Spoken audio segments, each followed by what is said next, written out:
We open up with a sip and a very good, happy Friday to you all. I'm Jay Clifton Payne, and this is a first attempt at coffee and conversation. How well it will go, we will basically see. But we're attempting to do more conversational things with you guys, the audience out there, for the Conversation Project. And this is Conversation and Eight Things to Talk About, which I've been trying to do for a while, trying to find more ways to make things work a little better for the actual conversation pieces, the actual pieces where we actually converse or talk or get to go real time as best as possible with ways to talk about the news stories as they are as best real time as possible, even though we are of course talking about stories from the day before and on Friday and Saturday when we do the tally for the weekly wrap up the week before.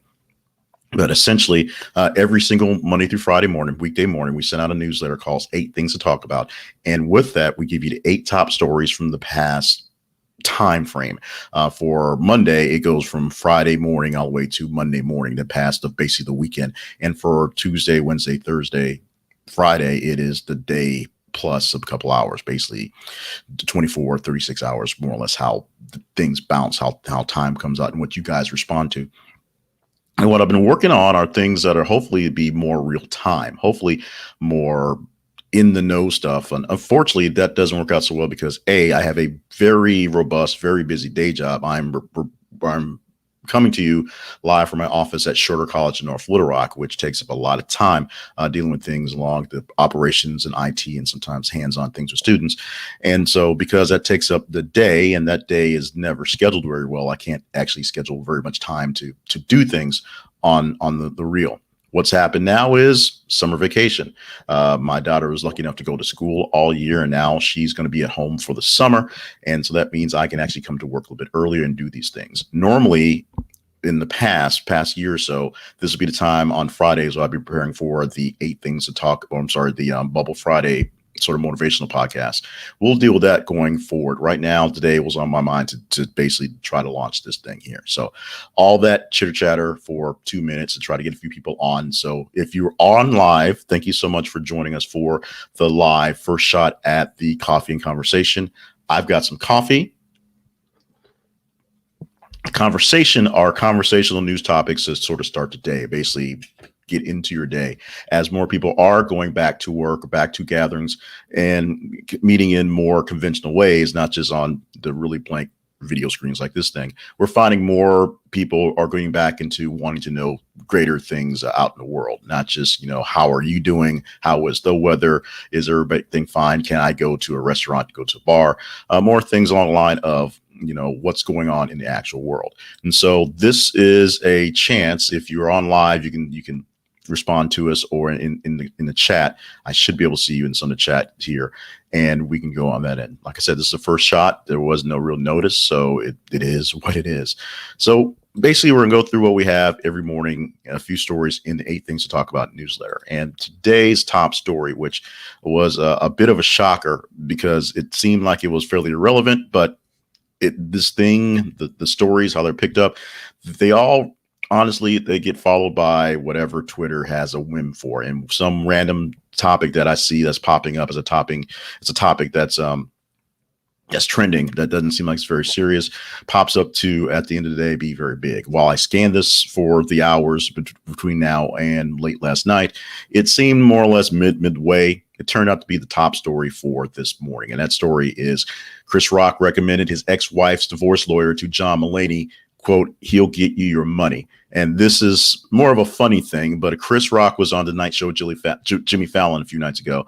And he said that the best person for the job is someone that walked out with nothing after the split, because he walked out with nothing after the split. It was more of a joke, but he still suggests that for a divorce lawyer, John Mulaney, who, of course, just got out of rehab, just filed for divorce from his wife, and announced that he's having a pretty serious relationship with some other famous person, which turns into a thing that people care about. With all that going on, Chris Rock is just saying a joke, saying, you need to get this guy because this guy made sure that my wife got paid. It was a funny back and forth. It was actually a funny back and forth interview on to the night show. And so if you get a chance to see that and replay, it's there. But you should check out the story and go deeper into that as well. See a little bit of a glitch in the story I wrote up this morning. So hopefully we're in a rush to get that taken care of. So hopefully I'll be a little better on the draw for those later on. Our second story, which is actually more important, is the fact that the truce in the Middle East, the truce in Israel, Hamas and Israel agreed to a truce that began at 2 a.m. local time. At least Hamas put out a statement saying we're going to do this thing at 2 a.m. local time. Israel said we're going to do the ceasefire. The truce. Israel normally does not actually talk about these things and just sort of stop and start. And it's so far so good, although tensions are still a little leery a day into this thing. And of course, there's always a lot of hustle and bustle and be honest, firing off random shells before the ceasefire just to make sure people know that people are still there. It is one of those things that I can't say I truly understand, being a person who is not in that area. We have our own problems, but the problems that we have are definitely not some cases. Sometimes you get to worry about your own problems, and then you realize that your problems aren't so bad when you see other people's problems. We don't have to worry about people shelling us and throwing bombs in the middle of the night or middle of the day, anytime, just at random times, which is a serious thing. Although we do have our own problems, as we said. So some things we have that are our own crosses to bear. But remember, we have our own crosses. Other people have their crosses, and you don't want them. Good morning quickly to Georgia and Christina. Thank you so much for popping on this one.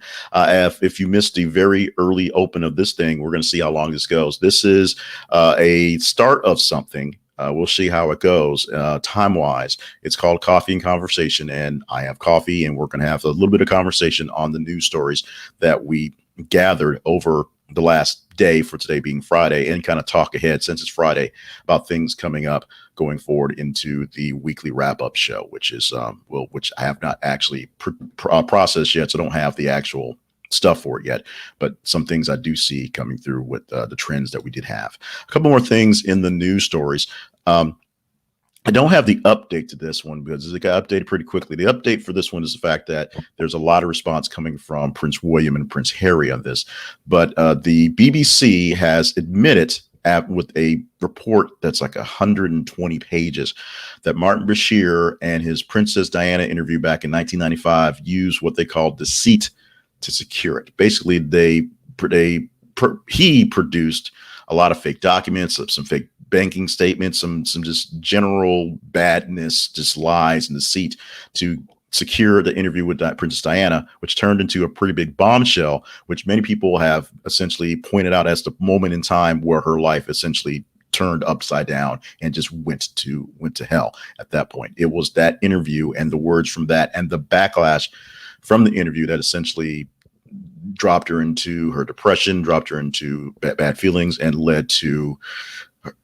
essentially led to her death, in a sense, because it led to all that scrutiny, all that's going on, and of course that big car chase that she died in during going on. You can go into our website, thisisaconversation.com, and click on the link for today's newsletter. If you don't have it yourself, if you do have it, make sure you check it out in your email feed and subscribe to the newsletter. Go to the website to find out as well. So every single weekday morning, we give you 8 things to talk about, 8 news stories that are out there to go into, go into the water cooler or talk to your friends about going forward. The top 3 today were the story about Chris Rock telling John Mulaney to get the divorce lawyer that worked for his ex-wife's case because she took all his money. Israel and Hamas having their ceasefire, and Martin Bashir, 26 years after the fact, being called out for what he's being done. And people are now both blaming the BBC for knowing about it and basically lying about it for 26 years, and other forms of media, especially British tabloid media, because of the way they treat the royals. It's also one of those things, their cross to bear, something that we don't get so much because we ain't got them over here, although Harry and Meghan are pretty much here, but we do our thing. Close thing we do have the royalty may be somebody like LeBron James or Steph Curry, and they made history last night or a few days ago. They made history with the play-in game for the very first NBA play-in tournament. Now, what happened was they decided after pandemic season, which was basically dead for all purposes of all sorts of things, there's been a very, very, very serious influx of just bad play in the early rounds of the playoffs. The reason why this happens is because um, every conference, Eastern and Western, lets their top 8 teams into the playoff system for seeding because of numbers. However, what happens is sometimes the teams at the very bottom end of it aren't so much equally as bad as opposed to equally or just horribly bad with their actual the actual season rankings. So now instead of taking the top 8 teams automatically, there also was an idea of taking everybody, just taking the top 16 teams and round robin drawing them. What they're doing is they're just going east and west, and the first 6 seeds get their automatic placing. They're in there. You get 1 through 6, you're in there. If you're 7 through 10, there's a more or less round robin play in game. And so the 7 through 10, so the 7, so the oddly enough, the 7 and the 8 play each other for that 7 spot. And then the loser of the 7-8 gets a chance to play the winner of the 9 and 10 for the 8 spot. So there's a double elimination chance to get yourself in there. That's not quite double elimination because once the lower team is basically out by default.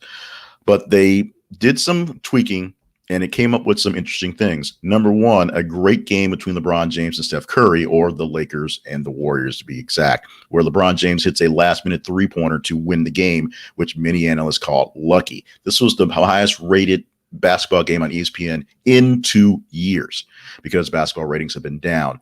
Many people are blaming the Black Lives Matter protesting. Many people are just blaming that they're just burnt out on basketball. On the other hand, the rest of the games in the first rounds of the playoff play-in stuff have been pretty much insequential. In fact, the one game where the Washington Wizards beat the Grizzlies, or Washington Wizards beat the San Antonio Spurs by 40 points in their actual play-in game. And the Pacers beat the Charlotte Hornets by 27 points as well. So this did prove that the bad teams really are that bad. But one team, 2 teams that sort of disproved that was LeBron and Steph, or I should say Lakers and Warriors to be more exact. A couple more quick things about what's going on in the news before we wrap up for the day. Bernie Sanders is going to introduce a resolution for disapproval of an arms deal to Israel, about $735 million on an arms sale. And a lot of that is because Bernie Sanders is basically taking up the mantle of Hamas lives matters. Palestinian lives matters. It's not all about Israel. We are a strong supporter and strong ally with Israel. We sell them arms all the time. We stand with them in arms often and in defense of them from their neighbors who may not be so nice to them. But Bernie Sanders pointing out that there's some things that Israel isn't doing all so great, so maybe they're not so great. You can judge that on your own. If you have some questions or comments, just pop them into the chat, or you can send me an email in social media and we can chat these things up later on. To wrap up the rest of the 8 things today, like I said, didn't really have a great plan for this one. The Colonial Pipeline people, the people who had their pipeline hacked by the Russian hacker group, they were held ransom for $5 million. And then all of a sudden we found out they turned the spigot back on. We found out that they paid the ransom, and they actually confirmed it. So Colonial Pipeline confirms they paid about $4.4 million, which turns out to be 75 Bitcoin. I'm not sure if they asked for 75 Bitcoin and the going rate, because it dropped, was about 5 to 4.4. But the CEO of the company said this was something that was so dire, so big, that they had to release the money because they just had to make sure this happened. We found out they basically paid the ransom within a day or so. In fact, within essentially hours of getting the call that things were going down, because the problem was not oil would not go to the places. It's a pipeline. Oil flows through. The problem is the tracking of it and the data systems that keep up with payment of oil. So they could get oil to everybody that they needed it to, but they could not get paid for it, which is what the real issue was.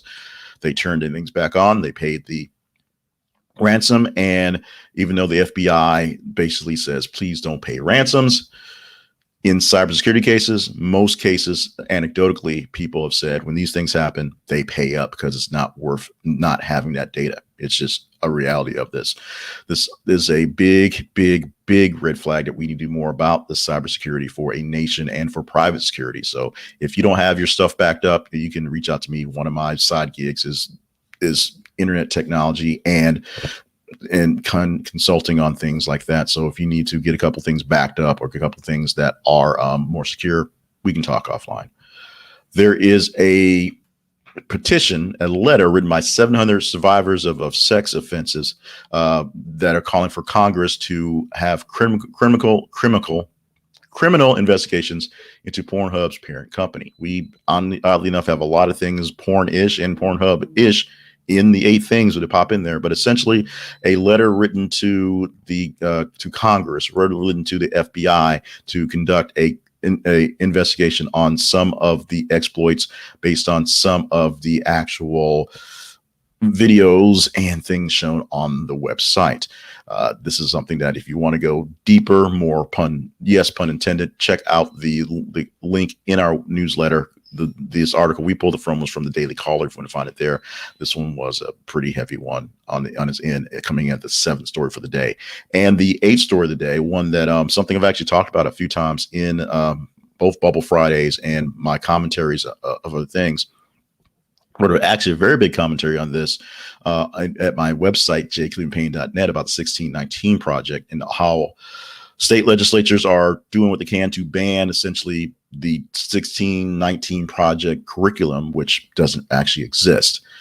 Well, something that does exist is what looks like discrimination in this based off of this project, as a tenure track was denied to Nicole Hannah-Jones, who of course wrote the bulk of the 1619 project and has led that for 2 years.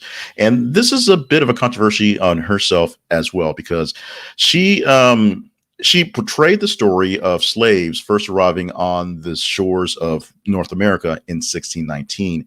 And it was sort of implied, although really implied, that essentially the slaves showing up on the Americas is your founding of America, which you can say the history of America wrapped in slavery has a lot to do with this project and this happening here. But some people take fault on exactly how she timelined a lot of things. Some people, rather liberal people, have fault with that, and some people, Black people, have as fault with some things she's targeted. And the biggest thing back and forth is the way she has actually portrayed some of her research, and some of her findings have been just in question based off of academic type stuff for the most part, not necessarily trying to, this is me defending this part, not necessarily try to whitewash or overplay something, but just playing for effect, if you will. She was up for a fellowship at UNC Chapel Hill, North Carolina Chapel Hill, and in the Department for Journalism. And what was supposed to be a tenure track position, she get in this fellowship and it just worked towards tenure. It's actually a 5-year contract with a chance to get tenure afterwards. It's not building towards tenure from the get-go. It's doing your best to be in the holding pattern, and maybe we'll see about tenure going forward. The pushback from this basically came back from Republican legislatures, mostly in North Carolina, but some around the nation who had find a way to push back. What happens is when you step out of line, you say things that people don't like, the people in power don't like it, find ways to shut you up or shut you down. This is that. And I can say that without saying that it's discriminatory, or it's because, well, we're not saying that it's without saying that there's a sort of a black-white bias, because there's not so much black-white bias, but this is basically a drubbing of somebody who said something against the establishment, and it's because of, oddly enough, black-white bias, black-white, just not working so far. So anyway, let me recap the 8 stories that we had to talk about today that you can go through and go to the newsletter and get more information and click the links to read further deeper into the stories. I know I'm getting less succinct in the paragraphs, in the write-ups. We'll get better on that. It's just been a crazy time. So Chris Rock recommends his ex-wife's divorce lawyer to John Mulaney. Quote, "He'll get you your money." Israel and Hamas begin truce and Gazans celebrates. Martin Bashir used deceit to secure his 2015 Princess Diana interview, BBC report says. NBA play-in tournament, Lakers, Warriors draw strong ratings. Senator Bernie Sanders to introduce resolutions of disapproval on 735 million U.S. arms sale to Israel. Colonial Pipeline confirms it paid $4.4 million ransom to hacker gang after attack.